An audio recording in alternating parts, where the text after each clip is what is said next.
cần thức xa môi thế cần mến lần đàn rong rong po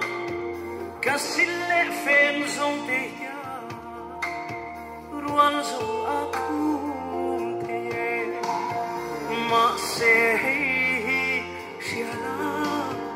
churilam en trên tu kha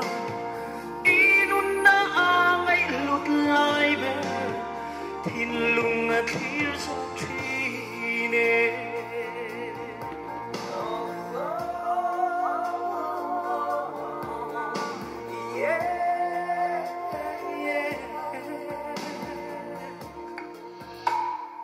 nei rong sum le pai zunga rual po kan pol phang thei ma se hi do te I trawa sa e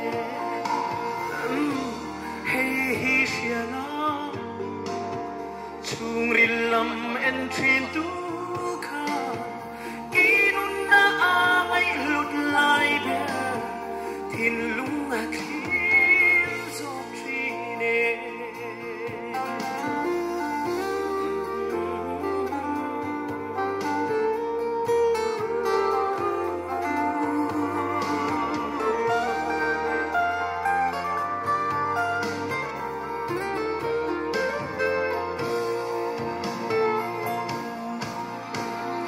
thắm ta cần xin thêm thế cần xin lệ truyền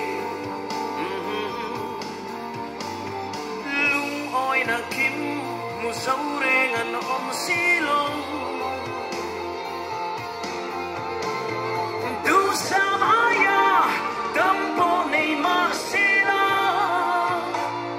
an khai ngam wang thei lo Krista an nei si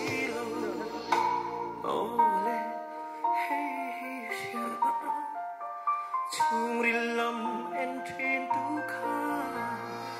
inun na angai lut lai be thin lung a khi zo trine come on na Krista chu avin lo zong zena inun na angai nat lai be